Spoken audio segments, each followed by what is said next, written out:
Star news Marathi, नवे पाऊल नवी दिशा। खानापूर आटपाडी मतदारसंघात महायुतीमध्येच रस्सीखेच। बाबर, पाटील आणि पडळकर यांचेच एकमेकांविरोधात शट्टू। शिवप्रताप मल्टीस्टेट नागरी कोऑपरेटिव्ह क्रेडिट सोसायटी लिमिटेड विटा सर्वाधिक सोने तारण कर्ज देणारी महाराष्ट्र व कर्नाटक राज्यातील पहिलीच मल्टीस्टेट संस्था। प्रतितोळा 55,000 रुपये त्वरित कर्ज। आता गुंतवणुकीसाठी दिवसांची मर्यादा नाही। अनफिक्स्ड डिपॉझिटसाठी 9.5% व्याजदर, तसेच खास महिलांसाठी उन्नती महिला बचत खाते योजना। आजच आपले उन्नती बचत खाते सुरू करा आणि मिळवा ₹1 लाख रुपयांचा विमा अगदी मोफत। मुख्य कार्यालय शिवप्रताप गोल्ड टॉवर, सराफ कट्टा, विटा। विट्याचे जयराम मसाले तुमच्यासाठी घेऊन येत आहे चविष्ट व स्वादिष्ट मसाल्यांची परंपरा। कंपनी नव्हे, महालक्ष्मी फूड्स 14 वर्षापासून ग्राहकांच्या उत्तम सेवेत। सांगली, सातारा, सोलापूर पर्यंतच्या बाउंड्री पर्यंत ग्राहकांनी पसंत केलेला माल।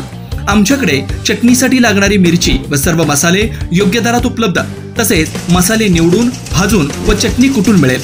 आमचा पत्ता जयराम मसाले, प्रथमेश मेडिकल समोर, कराड रोड, विटा। लोकसभेनंतर आता विधानसभा निवडणुकीची रंगतदार तालीम ही खानापूर आटपाडी मतदारसंघात आतापासूनच रंगू लागली आहे। या ठिकाणी असणाऱ्या महायुतीच्या इच्छुक नेत्यांनी आमदारकीचा शड्डू ठोकत एकमेकांविरोधातच दंड थोपटले। याचीच मोठी चर्चा मतदारसंघात रंगली आहे। लोकसभेनंतर महाविकास आघाडीला टक्कर देण्यासाठी भाजप महाराष्ट्रात व्यूहरचना आखते।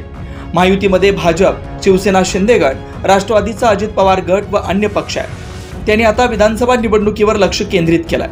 खानापूर आटपाडी मतदारसंघात गेल्या 10 वर्षापासून शिवसेनेचे आमदार अनिल बाबर हे लोकप्रतिनिधित्व करत होते, परंतु काही महिन्यापूर्वीच त्यांचं निधन झालं आणि याची जबाबदारी त्यांचे सुपुत्र सुहास बाबर यांच्यावर येऊन ठेपली। गेल्या अनेक महिन्यापासून ते देखील कामाला लागलेत। त्यांनी आमदारकीच्या दृष्टीने मतदारसंघात साखर पेरणी सुरू केली आहे। दुसरीकडे 2 टर्म आमदार राहिलेले सदाशिवराव पाटील यांनी देखील त्यांचे सुपुत्र वैभव पाटील यांच्या हातात नेतृत्वाची धुरा दिली आहे। गेल्या काही वर्षापासून वैभव पाटील हे देखील विधानसभा निवडणूक लढवण्यासाठी इच्छुक आहेत। त्यांनीही सध्या राष्ट्रवादी पक्षाच्या माध्यमातून मतदारसंघात अनेक विकास कामं केल्याचा दावा केलाय। अजित पवार गटाच्या माध्यमातून त्यांनीही विकास कामं आणल्याचं सांगितलंय। यामध्ये महायुतीचा ते सातत्याने उल्लेख करताना दिसत होते। आता काही महिन्यापासून तिसरं नाव जोमाने चर्चेत आलंय, ते पडळकर यांचं। आमदार गोपीचंद पडळकर यांचे बंधू ब्रह्मानंद पडळकर हेही या मतदारसंघातून इच्छुक असल्याचं बोललं जात आहे।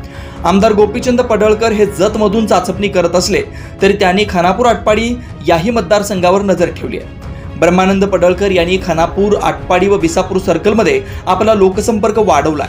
त्यांनी देखील आमदारकी लढवण्याच्या दृष्टीने सुरुवात केली आहे। मात्र शेवटच्या क्षणीच या दोघा बंधूंमधील कोण या मतदारसंघात उतरणार हे समजणार आहे। एकूणच खानापूर आटपाडी मतदारसंघात महायुतीमधील सुहास बाबर, वैभव पाटील व पडळकर हेच नेते इच्छुक आहेत। त्यामुळे महायुतीमध्येच आमदारकीवरून या मतदारसंघात रस्सीखेच सुरू झाल्याचं चित्र सध्या तरी आहे। येणाऱ्या काळात महायुती अशीच कायम राहिल्यास ते कोणत्या नेत्याला पसंती देणार हा मात्र मोठा प्रश्न महायुतीसमोर असणार आहे। तिन्ही नेत्यांनी आमदारकीची निवडणूक लढवण्याचं फायनल सांगितलं असलं तरी शेवटी ते काय निर्णय घेतात हे मात्र येणारा काळच दाखवणार आहे। स्टार न्यूज मराठीसाठी चंद्रकांत जाधव, विटा। आपल्या परिसरातील लेटेस्ट बातम्या पाहण्यासाठी स्टार न्यूज मराठी YouTube चॅनलला आत्ताच सबस्क्राइब करा।